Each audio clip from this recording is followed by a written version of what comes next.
You have done so much hard work in creating a healthy team culture. Do not throw it all away now by forgetting this last step. Hey, everybody, I'm Christina Cummins, creator of the Turnover Solution Leadership Program. And today we are talking about Pillar 5, the last pillar in creating a healthy team culture. In this manager's guide, we've gone through a lot of work, but if you don't put this last piece in place, you will throw all of that work away. So, what is Pillar 5?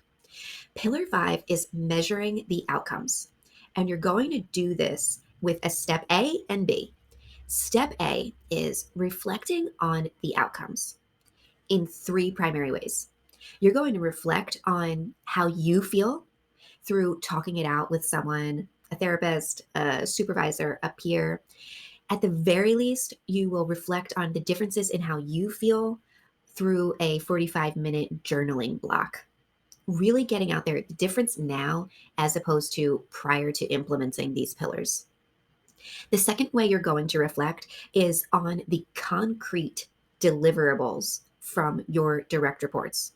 So look back at what is the difference in their accuracy of reports, their timeliness of tasks getting done.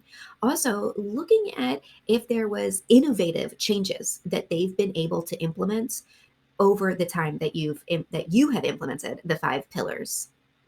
Getting all those things concrete, again, you need to write this down so that you're able to share it with them later, but we'll get to that in a moment. The third way that you're going to reflect is in the differences of your direct reports' attitudes. In this reflection, you're going to look at from your perspective, because that's all you have, unless you are doing anonymous surveys, which wouldn't be a bad idea at this time. You're going to look at your observables for what you see as potentially increases in motivation, increases in um, being positive about being in the workplace. Anything that you have observed to illustrate that. Now, part B or step B in measuring the outcomes is actually celebrating that, reflecting all of that back to your team. So you're doing that in three ways as well. You're going to celebrate on an individual basis with people in your already scheduled individual supervisions or meetings with folks. You're going to be pointing out exactly what you observed about them, their changes in deliverables, their changes in innovative problem solving, their and your perception of their changes in attitude to check with them, to help them reflect on what have the changes been since we've done all this nutty stuff around here in implementing the five pillars, which they've probably never done in any other workplace.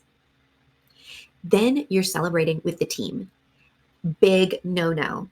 Do not do this as part of your regular team meeting.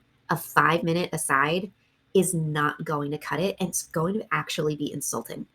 You need to celebrate with your team in a big way for them that's just for them, a gift that you're giving to them for being open, honest, vulnerable, and it should be together. So, this is not a gift of additional time off, although that would be cool too if you could do it. This is a gift of providing them with lunch and a time to celebrate, a time for you to praise all of the hard work that they've done collectively and actually saying that stuff out loud to the group. The last way that you're celebrating is with the organization. You're taking the time to brag about all their hard work and your hard work to make these changes, to go from that point where you were when you were so frustrated enough that you would look up this YouTube video series to where you are now in your implementation of these changes.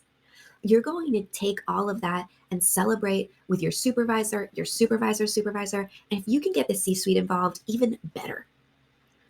You're also going to take a moment to celebrate in the comments below to share all of the amazing things you've witnessed in yourself and your team through this process. Now, this is not a one and done deal.